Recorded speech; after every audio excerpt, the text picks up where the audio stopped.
주기 중에 시간이 문제예요. 맞아요. 요 수업이 화요일, 목요일 저녁 7시에서 9시로 들어가요. 빨리 얘기해. 빨리 문제가 발생해서 빨리 얘기해. 원래는 또 다른 건 화금. 네, 또 다른 건 화금. 화요일은 9시에서 11시, 금요일 7시에서 9시. 쌤이라고요? 그렇다고. 그래서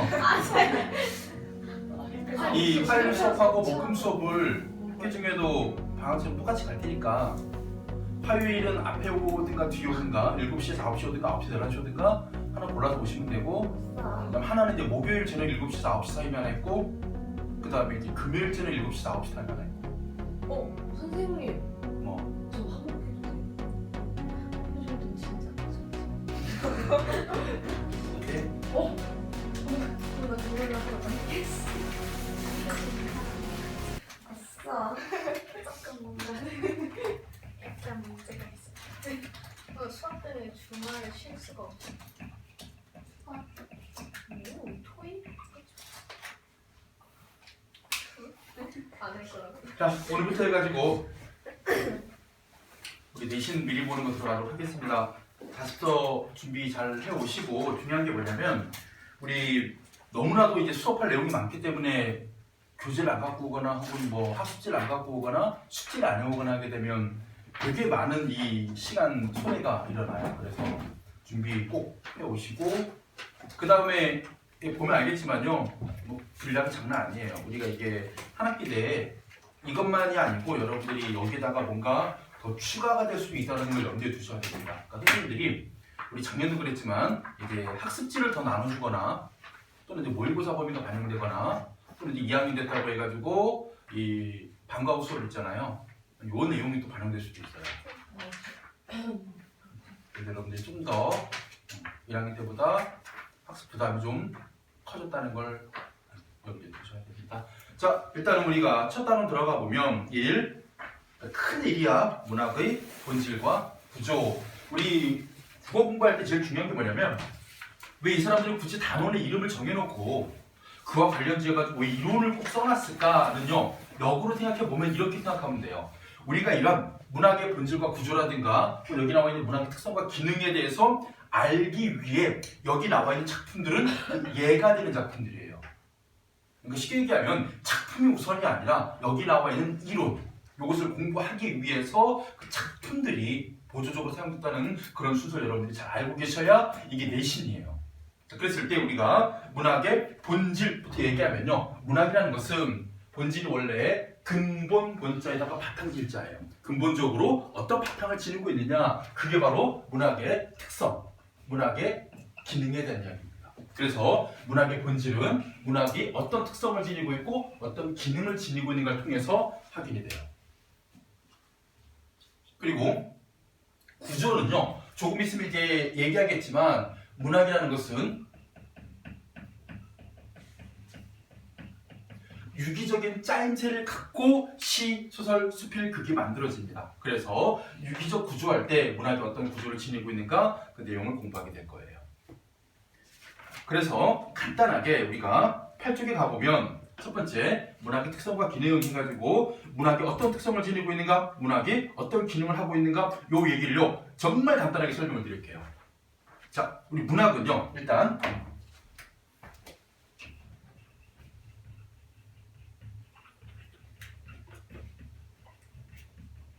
선생님이 이렇게 칠판에 글씨를 작게 쓰고 있다는 얘기는 뭐냐면요, 많이 쓸 거란 얘기예요. 오늘 글씨를 제가 큼직큼직 쓰기 시작하면요, 오늘은 설명 위주이고 쓸 건 별로 없어 이런 뜻이고, 글씨가 작아진다는 얘기는 많이 쓸 겁니다.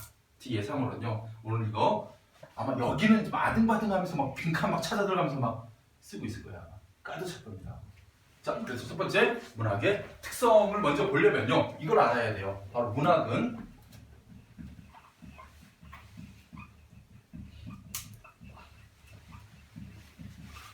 첫 번째입니다. 예술의 하나예요. 예술의 여러 가지 중에서 그 하나가 문학이라는 점.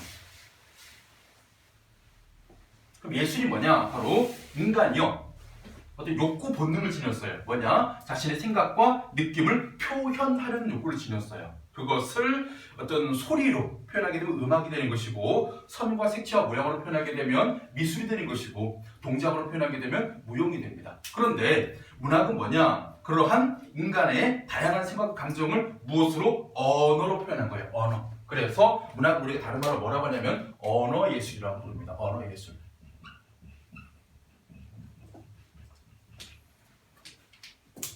자, 문학 특성 첫 번째입니다. 문학은 뭐다? 언어 예술이다.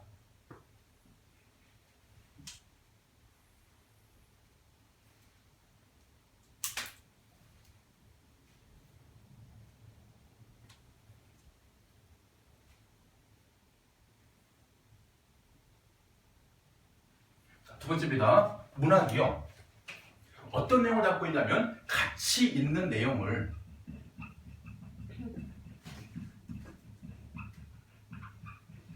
언어로 형상화한 예술이다. 이렇게 정의 내리기도 해요. 그래서 문학이 갖춰야 될 필수 요건이 있습니다. 첫 번째, 가치 있는 내용 또는 가치 있는 체험이 담겨 있어야 되고, 두 번째, 언어라는 도구가 사용돼야 되고, 세 번째가 그냥 직설적으로 드러내는 게 아니라 사람의 정서, 사상 이런 것들은요 눈에 보이지 않는 추상적인 관념 속에 존재해요. 이것을 독자들이 느낄 수 있도록 형상화해 줘야 돼요. 어떤 사물처럼 뭐 비유하거나 뭔가 감각을 동원해가지고. 그래서 반드시 형상화라는 과정을 거친 예술을 뭐라고 한다? 문학이라고 한다. 이게 문학의 특성입니다. 끝났어요. 문학은 가치 있는 내용을 언어로 형상화한 예술이다. 근데 1학년 때 배웠던 내용 중에서 뭐가 있을까요? 우리 가치 있는 내용을 언어로 형성한 예술에 가장 부합되는 작품, 물론 많이 있겠지만 윤동주의 자화상, 그죠? 일제강점기 살아가는 부끄러운 자아에 대해서 내면의 반성을 통해 가지고 참된 자아로 날아가려고 하는 그런 내용을 뭐 했어요? 시라는 언어를 통해, 시어를 통해 가지고 구체적인 형상을 했죠. 자신을 들여다보는 그런 반성을 우물이나 사물에 빗대기도 하고, 거기는 질서 있는 자연의 모습을 보여주기도 하고, 이 모든 게 형상화의 과정이에요. 두 번째입니다. 문학의 기능.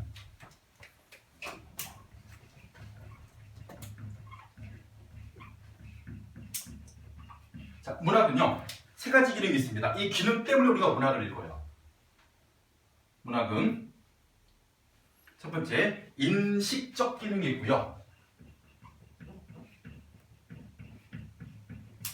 그러니까 문학을 통해서 우리가 뭔가 새로운 걸 알게 돼요. 와, 이런 사람들도 있구나, 이런 삶도 있구나, 과거에 이런 일도 있었구나. 인식, 알게 되는 기능, 새로운 사실을 알려주는 기능. 두 번째, 문학은요, 윤리적 기능이 있습니다. 우리 옛날에 소설이라든가 이런 거 보게 되면 되게 교훈적이잖아요. 착하면 복을 받고 악하면 벌 받고 두드려 맞고. 이거 뭐야 전부 다? 사람들에게 교훈을 준다? 윤리적 기능을 얘기하는 겁니다. 그리고 마지막 세 번째입니다. 문학은 비적 기능을 지녔어요. 아름다움을 추구한다는 얘기입니다. 그러니까 아름다움을 통해서 독자들에게 감동을 주는 거. 근데 이 미를요, 무조건 예쁜 것만 생각하시면 안 돼요. 우리 한국문학에서 우리 미와 관련돼 가지고 있잖아요. 이런 게 있어요. 미적 범주. 아름다움을 추구하는 네 가지 범주가 있다. 해가지고 여기에는요, 우리가 물론 생각하는 좋은 게 있습니다. 뭐 순고미도 있고요, 우아미도 있어요. 얘가 좋은 거예요. 뭔가 대상을 끌어올려가지고 예찬하는 순고미가 있거나 자신이 원하는 현실과 지금 이 이상이 일치해. 그래서 되게 행복감, 만족감을 느껴. 그러면 좋은 거예요. 우아미예요. 근데 이와는 반대로 대상을 풍자주로 비판하는 것도 아름다움입니다. 골개미가 있을 수도 있고요, 자기가 원하는 것을 얻지 못하는 좌절, 뭐 이별의 슬픔, 고향을 잃은 상실감, 나라를 잃은 그런 뭐 비애, 이런 모든 것도 전부 다 아름다움이에요. 그래서 비장미라는 방법으로 아름다움 드러낼 때 이것도 다 미에 들어갑니다. 그래서 문학이라는 것은 새로운 사실을 알려준다, 인식적 기능, 우리에게 뭔가 가르침과 깨달음을 준다, 윤리적 기능, 그리고 아름다움을 통해서 감동을 준다, 미적 기능, 이 세 가지죠. 그러면 이 세 가지 기능을 통해 가지고 궁극적으로는 문학은요, 바로 우리의 삶을 고양시켜준다. 고양이 뭐냐면 끌어올려준다예요. 그리고 좀 더 풍부하게 키워준다는 뜻입니다. 우리의 삶이 좀 더 한 차원 높은 단계로 끌어올려지고 좀 더 정신적으로 성숙하게 되는 그런 데 도움을 주는 게 바로 문학의 기능이죠. 이 정도로 간단하게 우리가 이런 이론을 좀 공부를 해둬야 그러면 우리가 이제 배울 작품에서 뭐가 나오겠구나, 이러한 문학의 어떤 특성과 기능이 잘 드러난 그 작품 하나 보겠구나 해서 하나입니다. 일단은요, 문태준의 산수유 나무의 농사라는 시 하나를 가지고 이 두 가지의 내용을 살펴볼 거고, 근데 이게 끝이 아니라 우리가 시를 플러스 2를 배워야 돼. 여기 지금 1 플러스 2도 다른 구성입니다. 뭐냐면요, 선생님 우리는 지금 산수유 나무의 농사 하나밖에 없는데요, 10쪽에. 근데 관련지어진 작품이 어디 있냐면, 우리 오늘 수업 더 해야 되는데 14 쪽에 주요 문제 한 번 더에 나에 보시면 정지용의 장수산 발견하셨어요? 요거랑 15쪽의 나작품에 김영랑의 모란이 피까지는 보셨죠? 이것들까지 다 봐야만 우리가 뭐 할 수 있냐? 이게 다 설명이 돼요. 그래서 오늘 우리가 일단은 앞 시간 때 볼 작품이 시세 작품입니다. 다시 돌아오겠습니다. 10쪽에 1강 문태준의 산수유나무의 농사.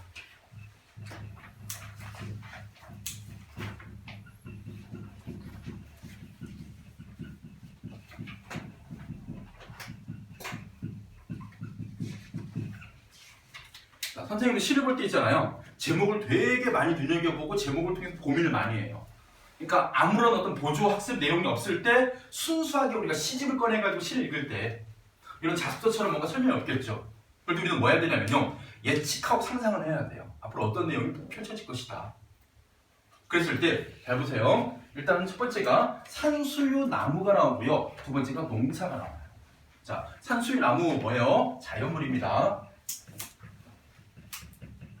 시에서 자연물이 등장하게 되면요, 고전 시가 같으면 자기가 그냥 누리고 좋아하고 친화의 대상이야. 근데 현대 시에서 자연물은요, 보통 그런 의미보다는 이런 의미입니다. 바로 인간과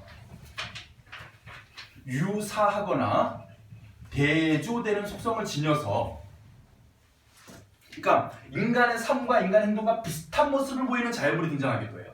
예를 들어가지고 우리 첫사랑을 이루기 위해서 노력하는 모습을 눈이 눈꽃을 맞는 과정으로 표현했던 고재중의 첫사랑 같은 시 있잖아요. 그런 패턴도 있고, 혹은 인간과 대조된 모습, 그러니까 인간은 되게 뭐 나약하고 욕심이 많은데 욕심이 없고 강인한 존재로 나오는 그런 자연. 결국 둘 다 뭐 해주느냐? 인간에게 깨달음을 주거나, 우리 저렇게 자연처럼 욕심을 버리고 혹은 저렇게 자연처럼 강인한 모습을 보여줘야지 또 있고요. 또 하나 있습니다. 이렇게 자연물들이 이렇게 우리 인간도 그렇게 살아간다는 인간사의 이야기를 하기 위해서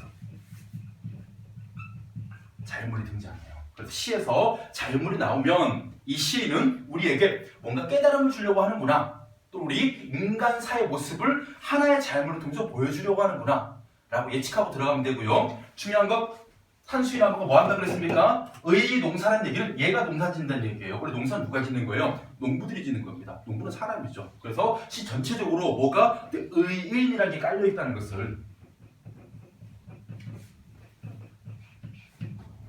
염두에 두셔야 돼요. 의인화가 깔려있습니다. 산수유나무가 농사를 짓는다.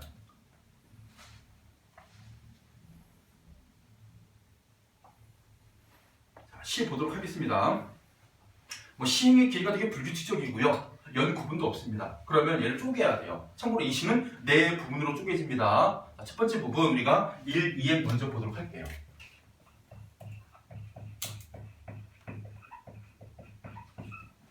자, 뭐하고 있다? 산수유나무가 노란 꽃을 터뜨리고 있다. 자, 노란 꽃.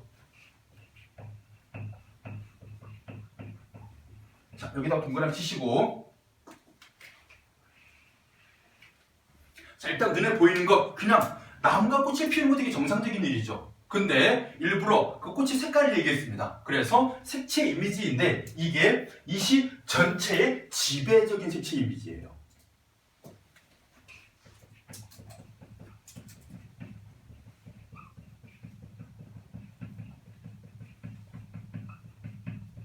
우리 지금 교재 보니까 색깔이 어때? 밑에 보니까 노랗지? 이 노란색이 지배적인 색채 이미지고요. 중요한 건 뭐냐면 나무가 물론 뭐 잎을 매달기도 하고 열매를 매달기도 해요. 그렇지만 꽃을 피우는 것도 마찬가지 나무가 자기 어떤 노력에 의해서 만들어진 결과물을 쏟기도 합니다. 그래서 노란 꽃은 산수유나무의 결과물. 첫 번째, 노란 꽃을 피우고 있다. 퍼뜨리고 있다.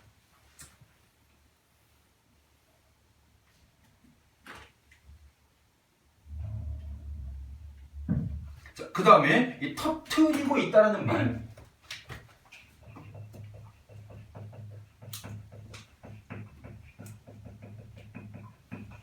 일반적에서 노란 꽃이 피었다예요. 꽃이 주체가 돼서 자기가 핀 거야. 근데 이거는 진술이 없대. 산수유 나무가 노란 꽃을 피운 것, 터트린 것. 그럼 주체가 산수유 나무가 돼요. 터트린다라는 표현은. 꽃이 핀다가 아니야. 나무가 꽃을 터트린 거야. 그러면 이때는 뭐가 돼? 산수유 나무의 능동적인 측면이 강조되는 부분입니다.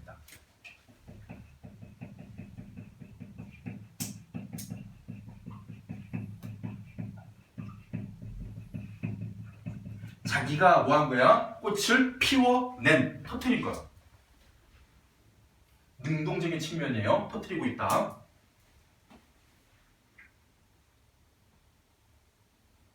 그런 다음에 산수유나무는 그늘도 노랗다.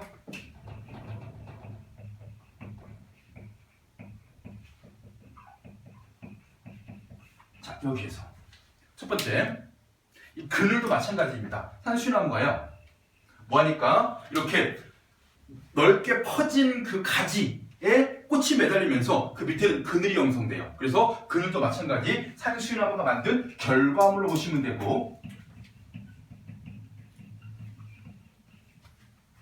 원래는 뭐예요? 나무가 있으면 그늘이 그냥 자연적으로 생기는 건데 이때는 뭐 그늘도 만든 걸로 봅니다. 산수유나무가.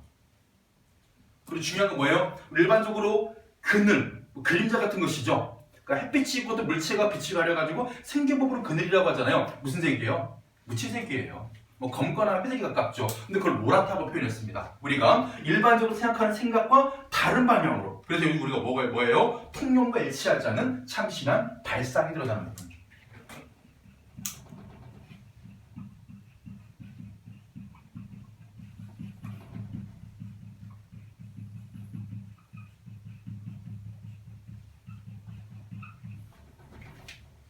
자, 1학년 때 배웠던 시보다 한결 여러분들이 느꼈을 때 뭔가 되게 숨어있는 것도 많고 뭔가 상징적인 것도 많고 좀 어렵구나 라고 느껴질 거예요.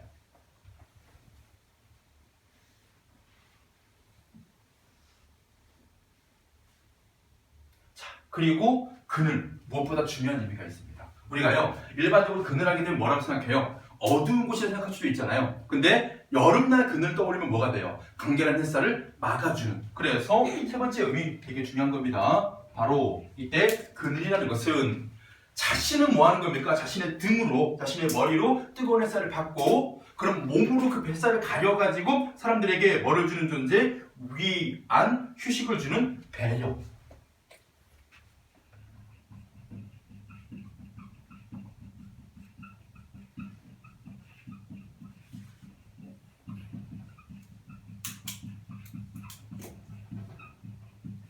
위안을 주고 휴식을 주는 배려의 마음이 담겨있는 수제가 바로 그늘입니다. 작년에 이거 서술형 문제로 나왔었어요. 산수유나무의 그늘의 의미가 뭐냐 했을 때 저 키워드가 다 들어가야 됐어요. 위안, 휴식, 배려가 다 들어가야만 답으로 인정했었던 산수유나무의 그늘.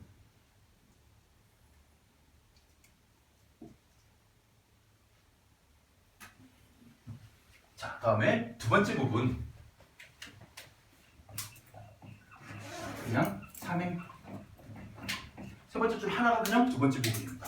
보시면 마음의 그늘이 옥말려 든다고 하면 그때 이 마음의 그늘은 그냥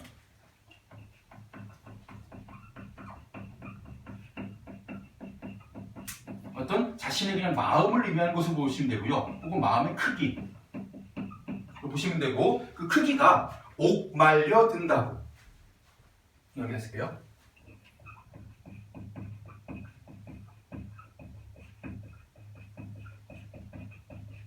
자, 일단은 옥과 말려든다고를 분리해 보겠습니다. 자, 옥은요, 오그라들어. 그 그 다음에 말려든다고 합치면 돼요. 그러니까 마음이 어떻게 되는 거예요? 그늘이 어떻게 되는 겁니까? 넓어지는 게 아니라 작아지는 것, 좁아지는 것이죠. 그래서 뭐 하고 있다고? 바로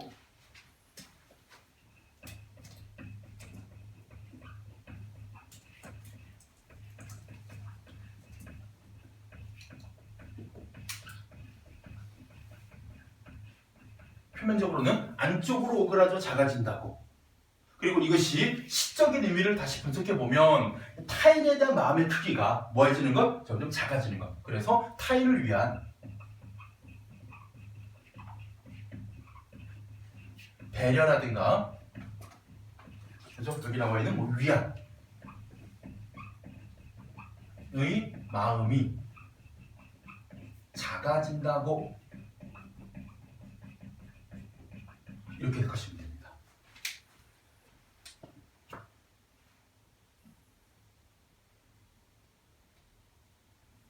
그래서 사람들이 타인을 위한 마음이 점점 작아지고 자기를 위한 마음이 커져요. 그럼 이거 뭐가 되는 겁니까? 인간의 이적 속성.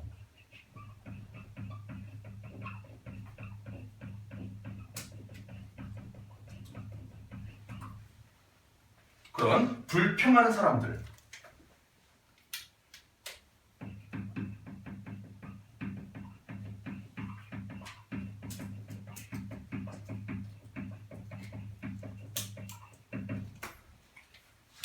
산수나무 어떤 존재였습니까? 자신이 노란 꽃을 피워가지고 그늘도 만들어가지고 다른 존재를 위해서 배려를 했는데, 위안을 주고 휴식을 줬는데, 사람들은 뭐예요? 왜 다른 사람은 나한테 안 베풀어? 왜 다른 사람들은 나 안 도와줘? 자기는 도와주는 것 없이 불평만 하고 있고 사람들의 인정이 줄어들고 있음에 대해서 그냥 슬퍼만 하고 있는 이런 존재, 바로 산수나무와 대비되는 대상입니다.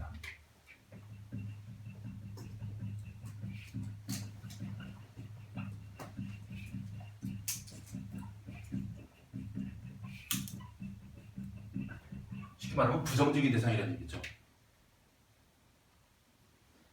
자, 여기까지 왔어 얘들아. 3회까지 왔어. 그럼 여기서 나오는 이 산수나무는 자연물은 인간과 유사한 존재야? 대조적인 존재야? 대조적인 존재예요. 그러니까 인간은 뭐하는데? 이기적인데, 산수나무는 이기적인 반대말 뭐야? 이타적인 존재라는 거. 그래서 우리가 산수나무의 이타적인 면모를 뭐 해야 된다? 배워야 된다. 그렇게 우리도 베풀며 살아가야 된다 라는 의미의 시라는 걸 여러분들이 잊지 몸에 예측할 수 있어야 돼요. 자, 다음에 세 번째 부분 4회부터 7회까지.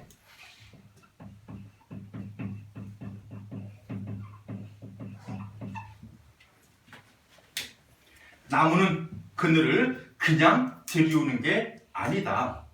그늘 또한 나무의 한 해 농사 해가지고 이때 그늘을 뭐라고 진술했느냐? 나무의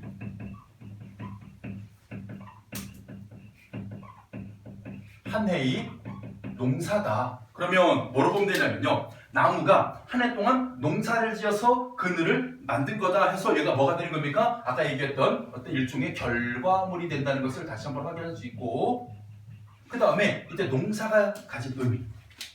농사가 뭐예요? 여러분들, 씨앗을 뿌려서 정성스럽게 가꾸고 키웁니다. 그래서 나중에 결실을 맺게 만들어요. 그래서 농사라는 것은 바로 생명을 가꾸고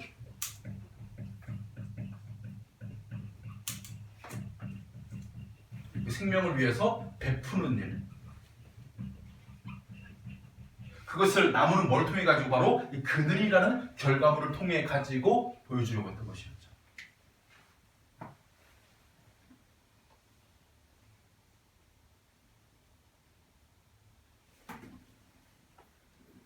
그래서 뭐라고 표현합니까? 산수나무가 그늘 농사를 짓고 있다.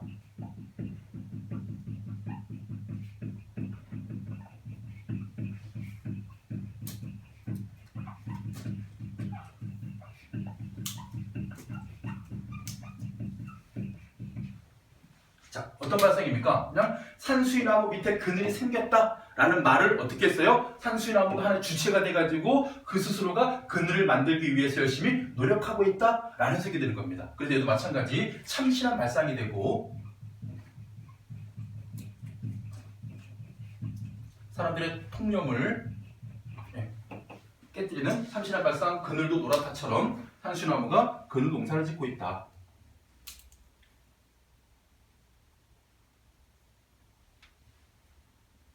그리고 여기 보시면요. 뭐뭐 하고 있다예요. 여러분 우리가 문법에서 시간 표현 중에서 시제라는 게 있고 동작상이라는 게 있어. 그 중에 동작상을 보면요. 진행상과 완료상입니다. 그래서 우리가 뭐뭐 하고 있다는 뭐예요? 진행상이죠. 그래서 이때 이 진행상의 표현. 무슨 얘기입니까? 자신이 지금 눈앞에서 보고 있는 산수유나무가 열심히 꽃을 터뜨리면서 뭐하는 모습? 그늘을 만들어가는 모습을 직접 관찰하면서 독자들에게 그 모습을 전달하고 있습니다. 자, 그 다음에 꽃은 하늘에 피우지만 그늘은 땅에서 넓어진다 해가지고 이때 꽃 어디에? 하늘에 피우지만 그늘은 어디에서? 땅에서. 그 다음 진술이 중요합니다. 넓어진다예요. 넓어진다.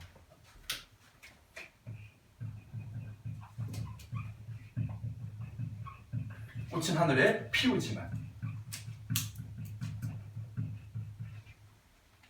그러니까 나무에게 이 노란 꽃은요 그냥 하늘에 피어있는, 얘가 터트리는 하나의 대상이지만 그로 인해 가지고 땅에서 그늘이라는 것이, 그늘이 뭐였습니까? 다른 존재를 위한 어떤 위안, 휴식, 배려인데 그게 넓어진다라는 진술. 그럼 이 넓어진다를 통해 가지고 뭐하는 모습? 바로 산수유나무의 휴식, 위안, 배려의 마음이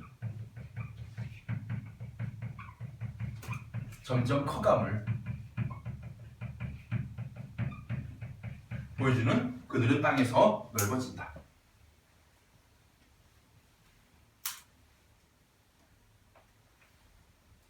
내신은 원래 이렇게 꼼꼼하게 있잖아요. 자습서 설명에다가 덧붙이면서까지 다 설명을 해놔야 돼요. 일단 어떤 식으로 해석의 방향이 나올지도 모르고 혹은 어느 부분까지 깊이 들어가서 문제가 나올지 모르기 때문에 일단 다 다뤄야 됩니다. 과하다 싶을 정도.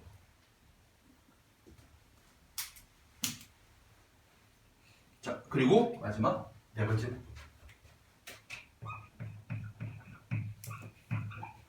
발음부터 마지막 9회까지. 자, 그리고 시 많이 공부한 친구들은요, 앞으로도 많이 공부할 텐데 이런 느낌 딱 받아요. 지금 도대체 네 부분인데 첫 번째, 두 번째, 세 번째 부분에서 약간 좀 참신한 발상 한 두 번 정도 나왔지만 뭔가 임팩트가 없다. 우리가 보통 강렬하게 마지막 부분에서 뭐 반어법을 쓰거나 역설법을 쓰거나 뭐 들여쓰기를 하거나 낯설게 하기를 하거나 통해가지고 뭔가 변을 한번 주는 게 거의 끝부분이잖아요. 이런 거 잘 보이는 시가 뭐였냐면요. 한민복의 사과를 먹으면요. 그죠? 사과를 먹는다, 사과나무에 뭐를 먹는다, 뭐를 먹는다, 뭐를 먹는다 막 하다가 저 밑에 내려갔더니 들여쓰기 하면서 흙으로 시작하는 그런 부분이 있었잖아요. 변화를 줘요. 그런 다음에 마지막에 뭐합니까? 사과가 나를 먹는다, 역설법으로 임팩트가 마무리하잖아요. 그런 걸 여러분들이 하나의 트렌드로 보시면 돼요. 이 시도 마찬가지예요. 마지막 부분 여러분 주목해서 보셔야 됩니다. 뭐하고 있냐? 산수유나무가 농부처럼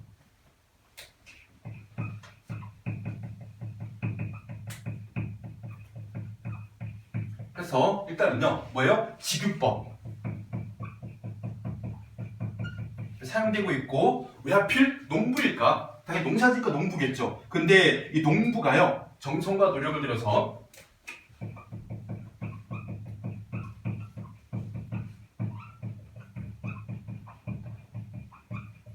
생명을 가꾸는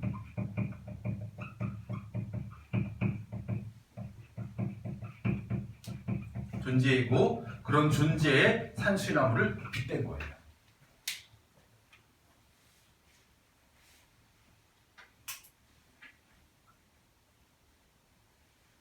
그러면 이때는 어떻게 되느냐? 아, 그럼 이런 거구나. 이때 이 산수유나무는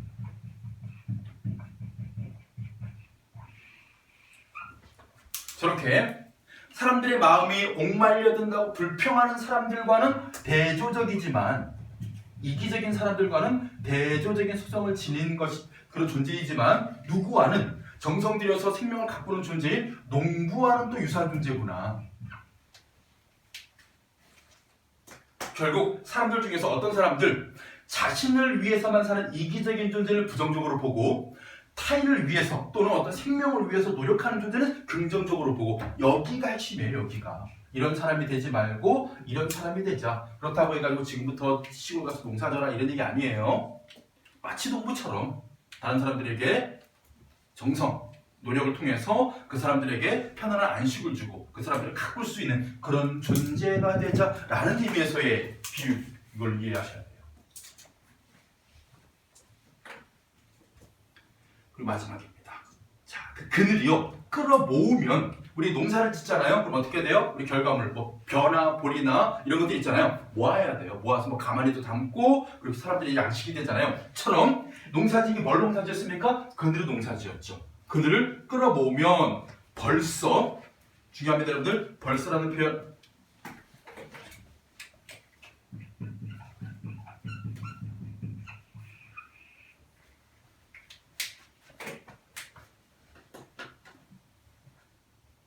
자, 우리가 그냥 끌어모으면 노란 좁쌀 5대 무게의 그늘이다 끝나겠지만요. 벌써를 통해 가지고 우리 뒤에 이거 문제 나와 있어요. 어디냐면요.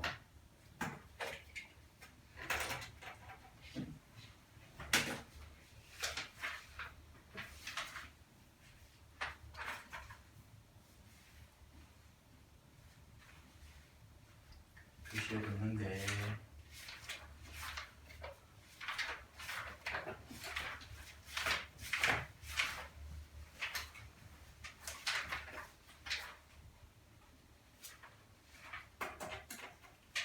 이거 저 뭐에 있다. 미안해.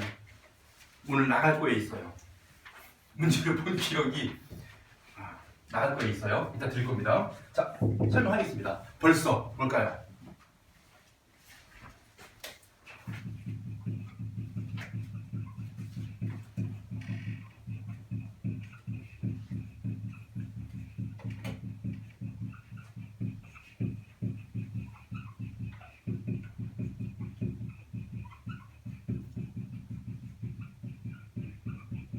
바로 여기죠. 기대 이상의 그늘을 만들어냈음을 자기가 생각했던 것보다 훨씬 더 많은 그런 그늘을 만들어냈음을 벌써를 통해 표현하고 그 다음에 노란 좁쌀 5대 무게의 그늘. 자, 여기 여러분들 노란 좁쌀 5대 무게의 그늘이라고 표현했습니다. 자, 보세요. 핵심은 이거예요. 그늘인데 산수유나무가 농사진 그늘인데 이게 뭐래? 노란 좁쌀 5대 무게의 그늘이래. 자, 그랬을 때 왜 하필이면요 노란 좁쌀이냐? 바로 이 시의 전체적인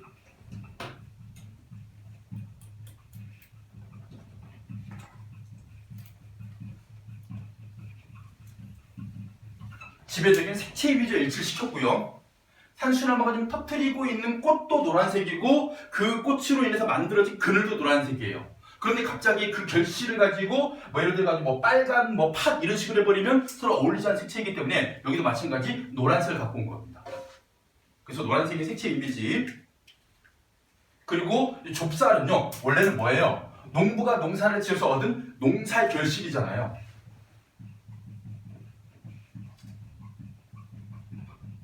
이것의 그늘을 일단 비유를 시킨 것이고 노란 좁쌀처럼 왜냐면 그늘도 노란색이니까 그리고 그늘도 농사를 지은 것이니까 농부가 거둬들인 좁쌀 같은 그런 노란 좁쌀 5대 무게입니다. 5대 하게 되면요 우리가 물론 뭐 벼로 치면 되게 적은 양이지만요 좁쌀은 수확량이 그렇게 많지 않은 농작물이기 때문에 5대면 충분히 무거운 그래서 이때 5대 무게는 바로 그늘의 가치를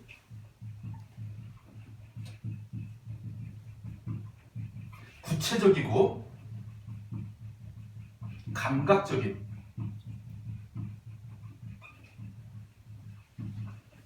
표현으로 드러낸 부분이에요. 그냥 그늘이 있어가 아니라 이 정도의 가치를 지닌 그늘이야. 노란 좁쌀 5대 무게만큼의 가치를 지닌.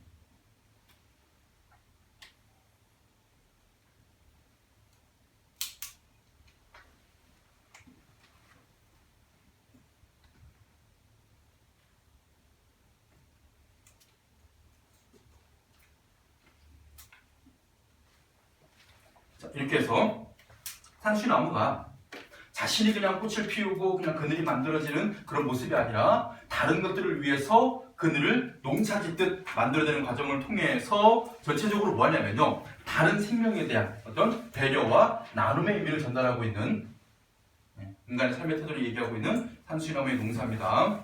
핵심 정리만 간단히 보고, 참고로 우리 이번부터는요, 여기 옆에 있는 확인 문제 해설은 따로 하지 않겠습니다. 여러분들이 직접 풀고 요걸 말 그대로 자습을 하세요. 채점을 하시고요. 여기 있는 문제는 제가 다루진 않을 거예요. 자, 가보겠습니다. 핵심 정리 1번. 자, 그늘의 의미 상당히 중요한데, 원래 사전적 의미는요, 원래 이것보다 더 큰 사전적 의미가 있죠. 뭐야?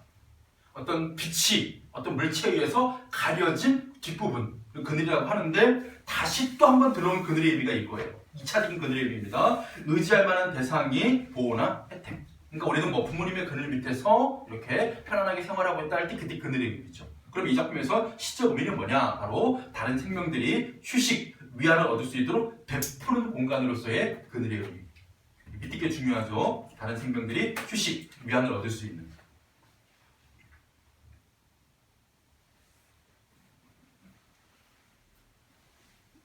그리고 산수유나무하고 불평하는 사람들을 대비시켰습니다. 대비시킨 이유가 뭐냐? 바로 산수유나무가 지니고 있는 어떤 휴식, 위안을 얻을 수 있는 공간을 베푸는 미덕, 여기다가 우리가 이타적이라고 쓰셔야 되고요. 산수유나무는 이타적인 존재이고, 이타적.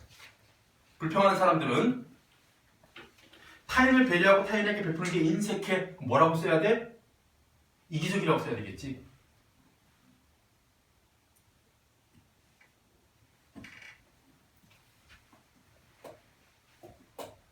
그 다음에 산수유나무에 대한 인식이 두 군데서 나타납니다. 하나가 노란 꽃을 터뜨리고 있다, 이거 능동적인 태도고요. 그 다음에 뒤에 가보면 농사를 짓고 있다, 뭐 하는 겁니까? 스스로 그늘을 만들어낸 것으로. 그래서 그 두 개의 표가 있을 때 첫 번째에서는 그 마지막에 보시면 꽃을 능동적으로 터뜨린다 줄 그시면 되고,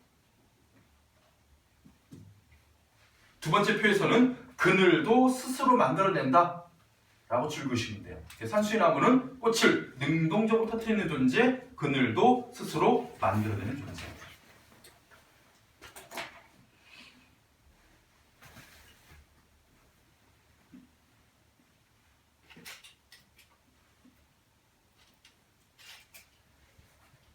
그리고 확인 문제 3번에는 별표를 쳐주시고, 나중에 확인 문제 3번에 별표 쳐주시고, 답은 농사거든요. 이거 꼭 여러분들 내신 어쩔 수 없어요. 어느 정도 암기가 뒷받침이 돼 있어야 돼요. 이거 외우셔야 됩니다. 이렇게 나오는 내용. 농사는 정성과 노력을 기울여 생명을 키우는 일련의 과정이다. 과정을 통해 만들어진 것은 다른 생명을 위해 쓰인다. 이러한 점에서 이세 사용된 시어인 농사는 정성, 노력, 배려, 미덕의 의미를 나타낸다. 이 키워드들을 다 기억하시면서 3번에 별표 쳐주세요. 그리고 14쪽에 넘어가서 시 두 개를 더 봐야 되는데, 첫 번째가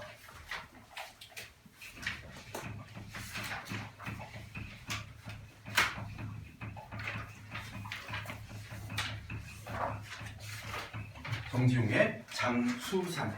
그래서 이게 일자를 붙였는데요. 실제로 일자가 있어요. 근데 빼서 수록이 됐는데 원래 일련 번호가 있습니다. 장수산 1.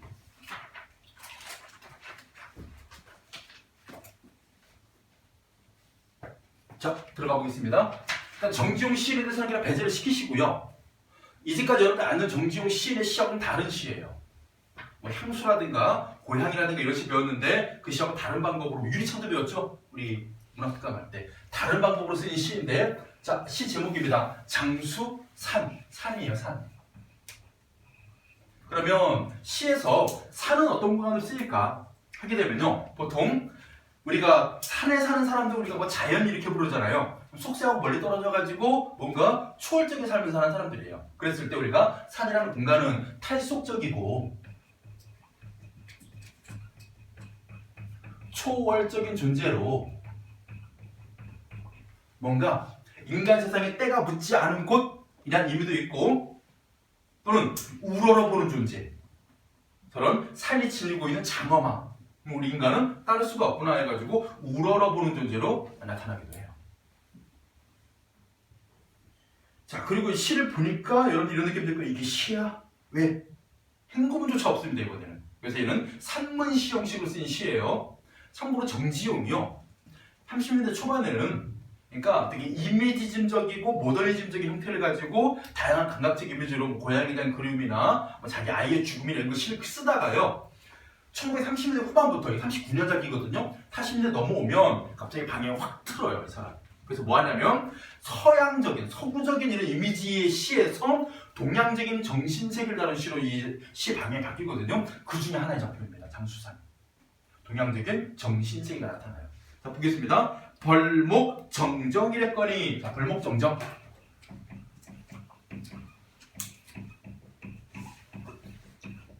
자, 이거 한자로 옆에 표기가 되어 있습니다. 앞에 벌목은요, 나무를 베는. 나무를 베다가 벌목이고요. 뒤에 정정, 재밌는 표현입니다. 의성어예요, 의성어. 의성어를 어떻게 해놓은 것? 한자어로 바꿔놓은 거. 그러니까 나무를 벨 때 도끼로 나무를 베요, 예전에는. 톱으로 베는 게 아니라. 도끼로 나무를 어떻게 할까요? 찍겠죠. 그때 나는 소리, 쩡쩡 하는 소리예요.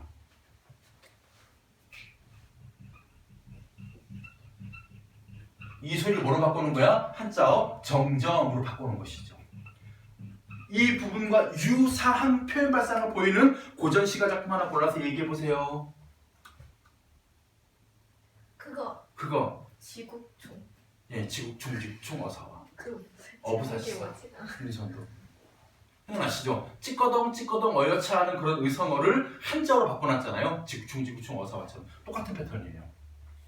그래서 이 큰 나무가 베어질 때 나는 소리입니다.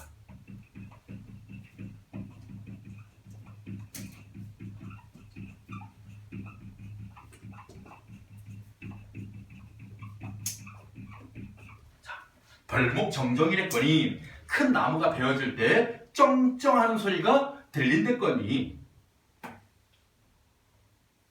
그 다음에 아람돌이 큰 소리. 아람돌이는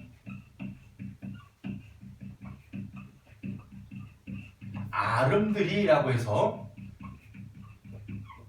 사람이 양팔을 벌려가지고 껴안아도 못 껴안을 만큼 큰, 그리고 수령이 오래된 이 큰 소나무도 배혀짐즉 하이.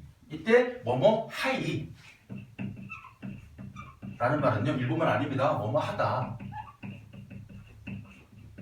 의 옛말투.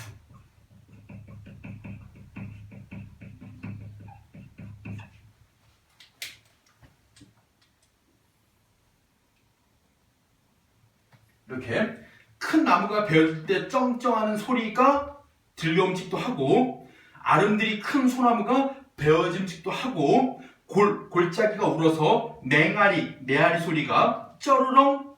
이거 의성어죠?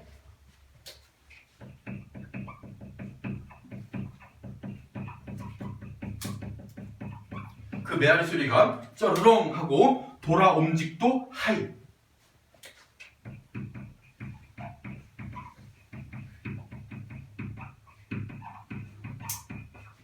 자, 여기까지 시 전체 부분에서 이 앞부분 있잖아요. 돌아옴직도 하이까지 뭐 한 거냐면 바로 이 장수산의 고요함을 강조하기 위해서 의도적으로 뭐 했어요, 여러분들? 정정 쩌르렁 이런 소리를 내면서 고요함을 강조해요. 무슨 말이냐면 아주 먼 데서 나무가 베어지는 그 소리가 여기까지 들려올 정도로 여기가 고요한 공간임을 강조하는 겁니다. 장수산의 고요함을 강조하기 위해서 무슨 소리? 바로 나무 베어지는 소리.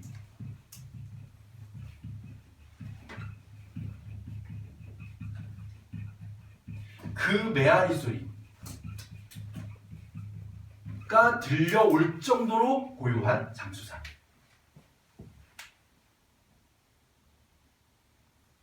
깊은 산속에 가가지고요, 군 생활할 때 선생님이 막 산에서 훈련 뛰다가 보면 막 그 텐트 치고 자거든요. 자다가 아침이 되면 정말 거기는 이런 장수산 같은 산이에요. 인간이 들어올 수 없는 곳에 가가지고 우리가 훈련을 뛰다가 새벽 늦게 되잖아요. 새소리가 엄청 크게 들려요. 새들이 막 아침 되면 있잖아요. 막 배고파가지고 막 얘들이 막 짹짹짹 거리거든. 근데 엄청 크게 들려가지고 나가 이전 돌던 없어 새가. 그럼 조그만치 나무에 새들이 막 앉아 있는 거야. 그게 너무 산이 조용하니까 그 새가 마치 가까이서 오는 것처럼 있잖아요. 크게 들려요. 그래서 있구나 그냥 못 잡겠네 하고 돌아와서 가만히 앉아 있잖아요. 그러면요 저 먼저 발자국 소리가 있잖아요. 그 우리 군화로 이제 막 돌이나 이런 거 밟는 그 소리가 있어요. 돌 부르는 소리가 멀리서 들려오는데 불구하고 이게 선명히 들려와요. 그만큼 고요함을 강조하는 먼데 소리가 들려올 정도로 이게 장수산의 분위기가 묘사되는 겁니다. 고요함. 그 다음에 이곳은 다람쥐도 좇지 않고 맷새도 울지 않는, 즉 다람쥐도 없고 다람쥐도 울지 않고 맷새도 울지 않는 하게 되면 다시 한번 고요함과 적막함을 강조하는 것이지. 예전에 장수산 가지고 어떤 선생님이 되게 창의적으로 문제 내셨어요. 다람쥐도 쫓지 않고 맷새도 울지 않는을 통해 가지고 인간의 문명에서 파괴된 자연의 모습을 드러낸다는 아니에요. 아시겠죠? 그냥 고요하고 적막한 장수산의 모습.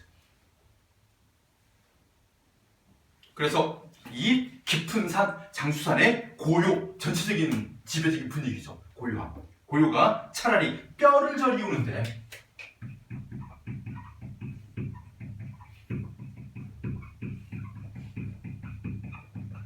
바로 이 고요함이 사람의 뼈를 저리게 할 정도로 촉각적 심상으로 무엇을? 그 고요함을 자신의 몸의 감각으로 느끼고 있는 표현입니다. 고요가 뼈를 저리우는데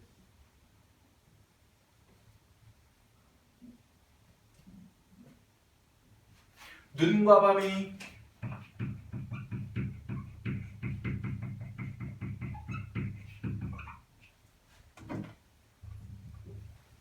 조시보다 희곤요.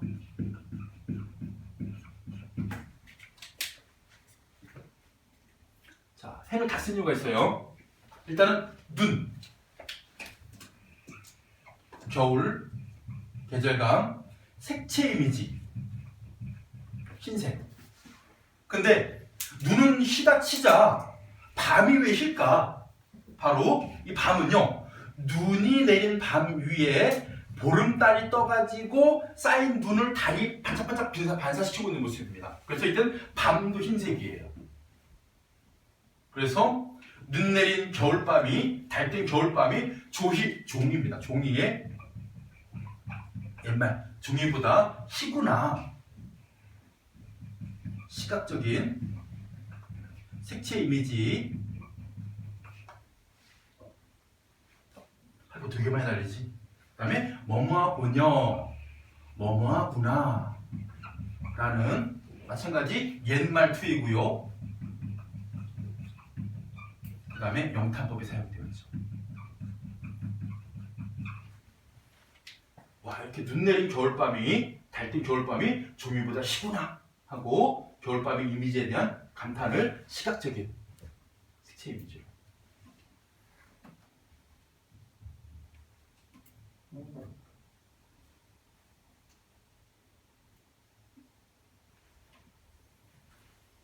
달도, 자, 겨울에 뜬 달입니다. 보름을 기다려. 흰 뜻은 한밤 이 고를 걸음이란다.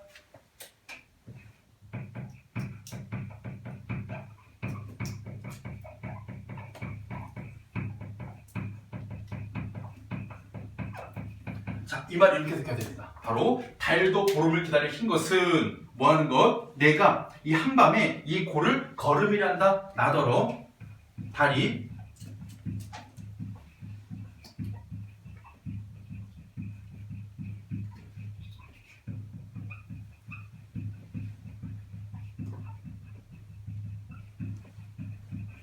이 골짜기를 걸으라는 뜻이구나. 집에만 머물지 말고 장수산의 골짜기를 걸으라고 달이 이렇게 보름을 기다려서 하얗게 사람 비추고 있구나. 그때 우쩔중,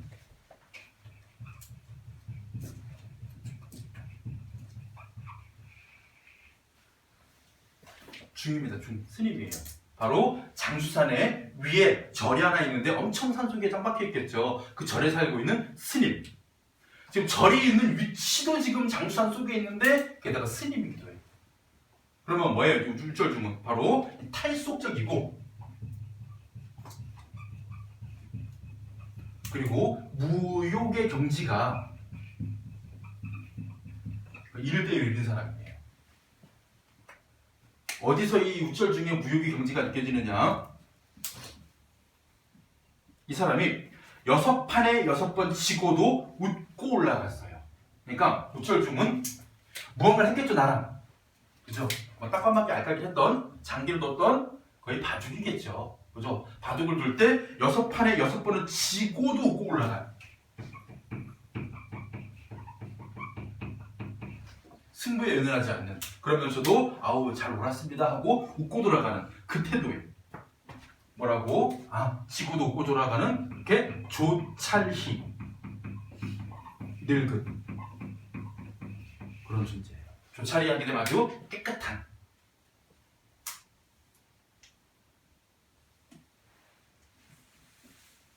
그 사나이, 늙은 사나이 울절중이겠죠? 남긴 내음새를 줍는다.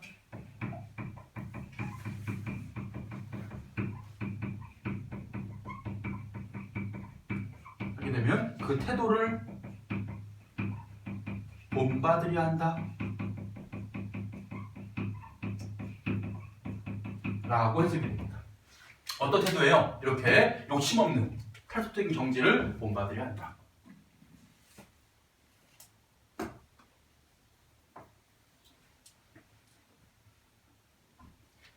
시름은 시름 세모 칩시다. 시름 걱정도 되고요. 우리가 번뇌, 뭐 번민 이런 말을 바꿀 수도 있어요. 뭐하는 모습? 세속적인 것에 연연하는 모습.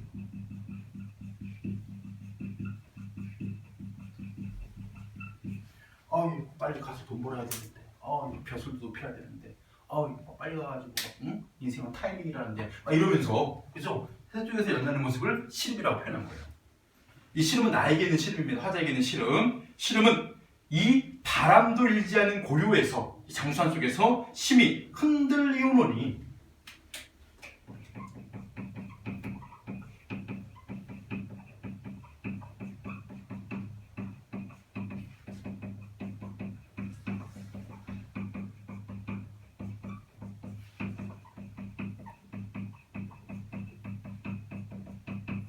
지금 자신이 이 세속적 번뇌에 흔들리는 내면의 모습을요, 시름은 이런 장수산이라는 바람 들지 않는 고요에서 흔들리고 있구나. 그래서 어떻게 할 거예요? 감탄사 견디란다.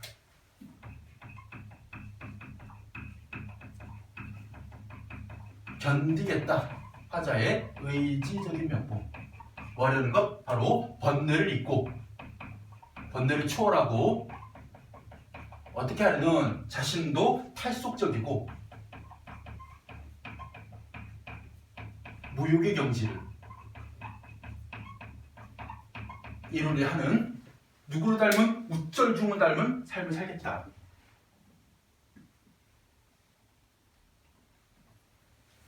그래서 어떻게? 차고 올려니. 차고, 이때 차갑다는 것을요, 나쁜 뜻을 보지 말고 냉정하게, 그리고 올연히 하게 되면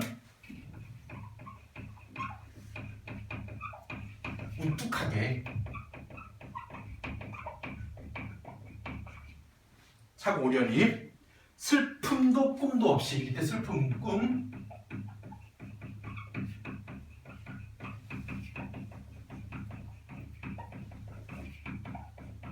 해석적 번뇌예요. 그래서 슬픔과 꿈, 이 두 가지를 함축할 수 있는 시 하나 골라봐라. 시름이겠지, 시름.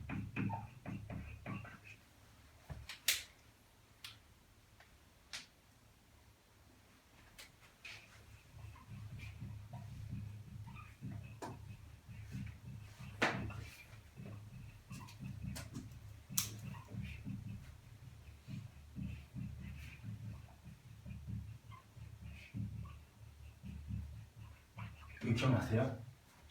천춘국에서 마지막에 나는 이 자연을 즐기면서 뭐 하겠다? 공명도 날거리고 부귀도 날거리니 단편우왕에 흩은 헤엄을 하지 않겠다. 허튼 생각하지 않겠다. 그게 의미하는 바가 공명부귀인 것처럼 나는 뭐 하지 않겠다? 이 시름에 흔들리지 않겠다. 견디겠다. 그 시름이 뭐였다? 세속적인 슬픔, 꿈 이런 감정들이죠. 이것도 없이 뭐 하겠다? 장수산 속 겨울 한밤내 하게 되면 이제 장수산 시제목이고 마지막에 서야 할 공간의 의미가 나왔죠. 바로 어떤 공간? 탈속적인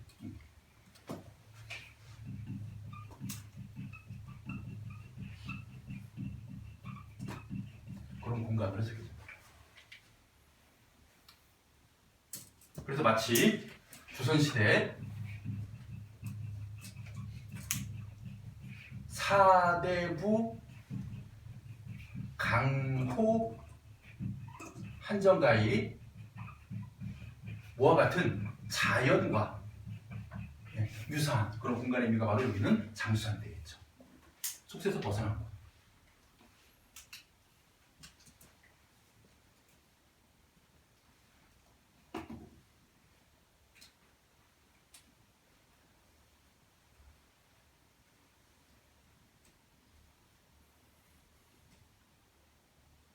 그래서 어떤 적막함이 지배하는 절대적인 공간인 장수산 그리고 정신적인 공간인 장수산의 의미 하나 받고 그 다음에 김영랑의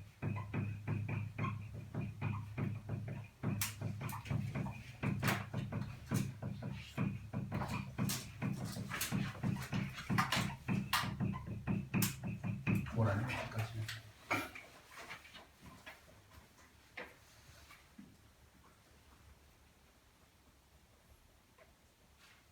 그런데 이 문학이라는 이 과목이 거의 대한민국 모든 웬만한 일반적 고등학교 1학기 때 다 문학 과목을 수업을 하거든요.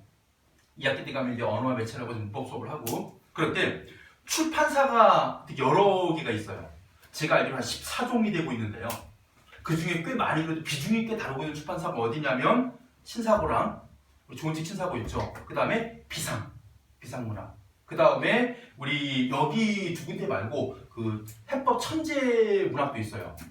여러분 우리가 3대 문학 많이 선택하는 비중이 높은데 늘 보면 있잖아요. 큰 타이틀 똑같아요. 거기도 마찬가지 다른 책도 다 문학의 본질과 구조, 문학 특성과 기능을 시작을 해요. 작품만 다릅니다. 근데 작품이 다른데 중요한 거냐면 그 작품들 중에서 이렇게 연관 작품들 있잖아요. 요거는 그 다른 교과서의 메인 작품들이에요. 그 어떤 교과서에는 장수산이 메인 작품이고 여기에 있는 이 산수유남의 농사나 여기는 모란피까지는 이 플러스 작품으로 또 어떤 교과서는 특히 우리 비상문학 같은 경우는 김영랑의 모란피까지는 메인 작품이에요. 첫 단어 첫 작품 이런 식으로 서로 이제 다른 작품이 깔려 있을 때 폭넓게 담아버리는 것이죠. 이렇게 보수 작품을 통해 가지고. 그래서 혹시 지금부터 제가 설명드릴 모란피까지는 내용이 좀 부족하시다 싶으시면요. 선생님의 강의 중에서 비상문학 1-1 모라니 피까지는 수업이 있거든요. 김영랑 이시 수업하는 거 40분짜리 수업이 있어요. 시하나를 분석하는 수업. 거기를 좀 참고해 보시면 아마 이게 대해서 좀 더 폭넓게 이해될 거예요. 근데 우리는 지금 메인 작품은 아니고 학교 선생님들이 좀 출제할지도 말지도 모르는 작품이어가지고 간단히 나갈 겁니다. 아시겠죠? 자, 보겠습니다. 모라니 피기까지는 일단은 첫 번째 부분에 모란이 피기까지는 나는 아직 나의 봄을 기다리고 있을 테요. 자, 여기 모란 동그라미 치시고 꽃이죠, 꽃. 그랬을 때 이 꽃은요 바로 소망을 상징하고 뒤에 보면 봄이라는 시어 보람이라는 시어와 유사한 의미를 지니고 있는 모란, 소망을 상징합니다. 그래서 모란이 피기까지는 나는 아직 네모치세요. 부사어인데 참고로 이 작품은요 부사어를 5번 씁니다. 참고로 부사어는 뒤에 오는 서술을 꾸며주거든. 그랬을 때 이 부사어가요 자기가 행동하고자 하는 서술어에 대해서 뭔가 좀 더 의미를 더해줍니다. 그 의미가 중요해요. 그래서 아직이라는 것은 뭐하지 않겠다? 나에게 모란을 기다리는 이 소망은 숙명적이다. 그리고 그것을 나는 포기하지 않겠다라는 의미가 내포되어 있는 아직입니다. 자신에게 모란을 기다리는 것은 숙명적이고 그 기다림을 포기하지 않겠다라는 부사어 아직. 나의 봄을 기다리고 있을 테여. 봄 마찬가지로 동그라미 치시고 모란과 같은 의미니까 얘도 소망입니다.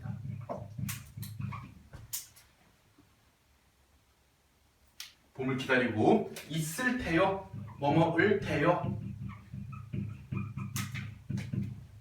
자, 존댓말을 썼어요. 우리가 이걸 문학에서 경어체라고 하고 경어체는 여성적 어조입니다. 그리고 여성적인 이런 어조는요 부드러운 느낌을 줘요.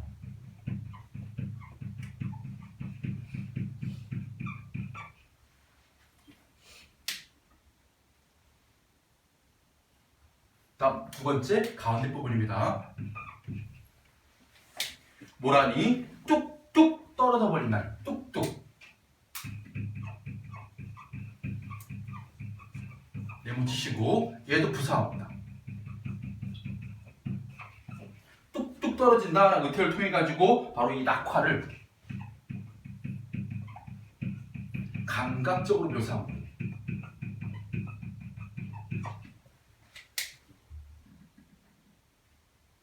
그냥 떨어지는 게 아니라 뚝뚝 떨어지는 것이죠. 떨어져 버린 날 나는 비로소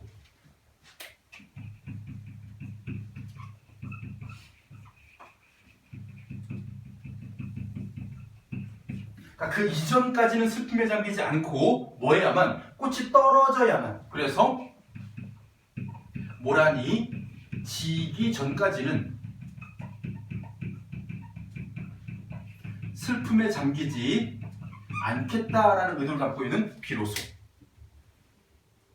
이 봄을 여인 서름에 잠길 테요.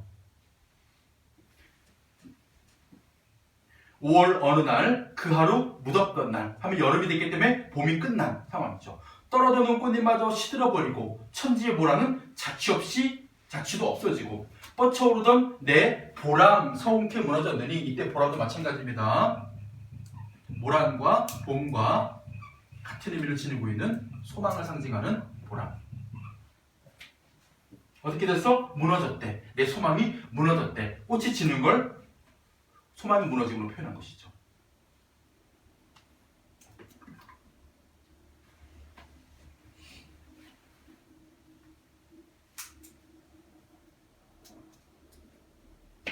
모란이 지고 말면 그뿐 내 한 해는 다 가고 말아.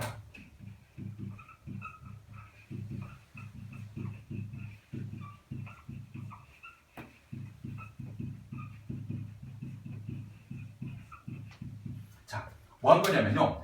모란이 진 거를 내 한 해가 다 갔다고 표현합니다. 그래서 과장법을 사용하면서 바로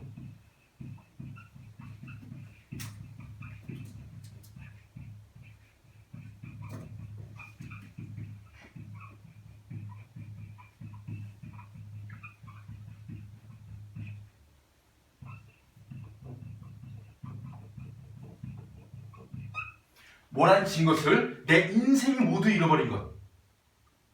모란이 진 거 하나 가지고 내 한 해가 다 간 것이다 라고 표현하는 과장법을 통해서 모란이 진 것은 내 인생 모두를 잃은 것에 가깝다. 그만큼 다 갔다. 다라는 부사를 통해 가지고 모란이 나에게 절대적인 것임을, 소망이 나에게 절대적인 것임을 의미해요. 다 가고 말아.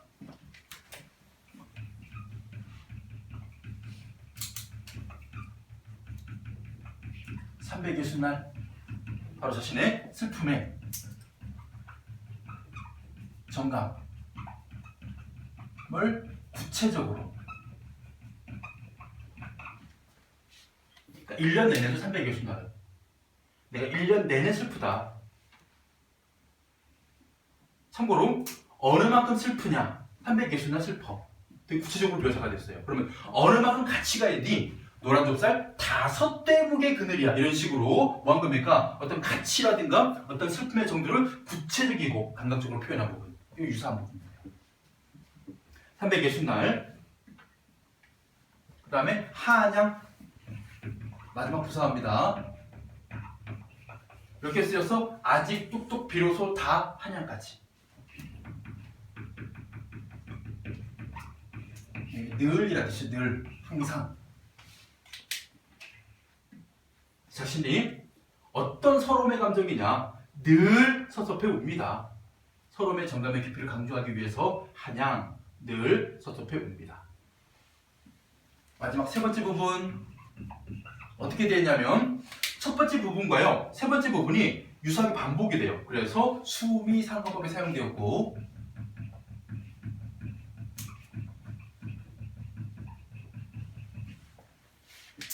똑같은 부분을 내버리겠습니다. 뭐라는 피까지는 나나 기다리고 있을 테요. 그 다음이 중요하죠. 찬란한 슬픔의 보험을.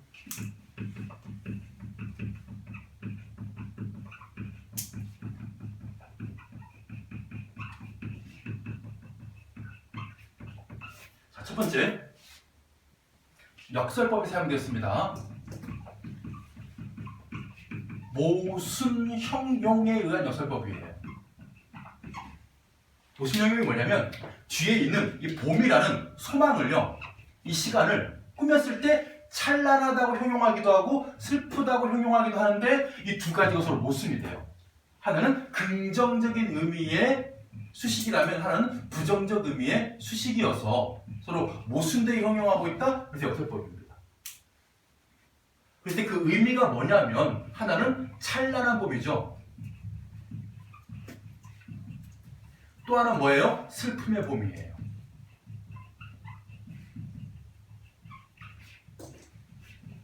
모란이 피면 기다림 끝에 모란이 핀 봄이 오면 그때는 찬란한 봄이 될 것이고 그런 봄이 다가서 뭐하면 모란이 지면 다시 기다려야만 되는 이 소망의 상실이라는 슬픔의 봄이 온다 해가지고 시간이 다른 시간이에요. 그러니까 모란이 피었을 때와 모란이 졌을 때를 동시에 형용하다 보니까 역설법이라는 모순형용이 나왔고요. 두 번째입니다. 봄은 원래 추상적인 시간입니다. 그것을 찬란하다고 표현했어요. 그래서 어떻게 했다? 네, 관념의 구체화.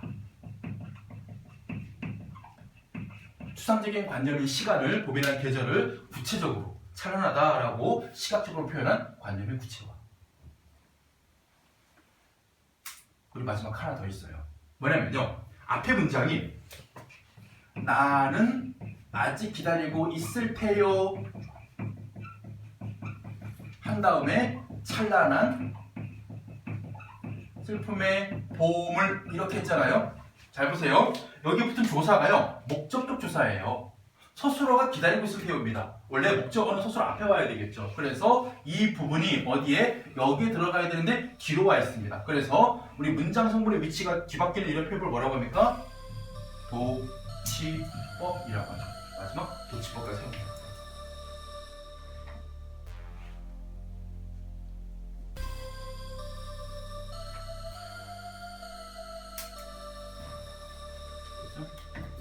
끊었다가 좀 쉬었다가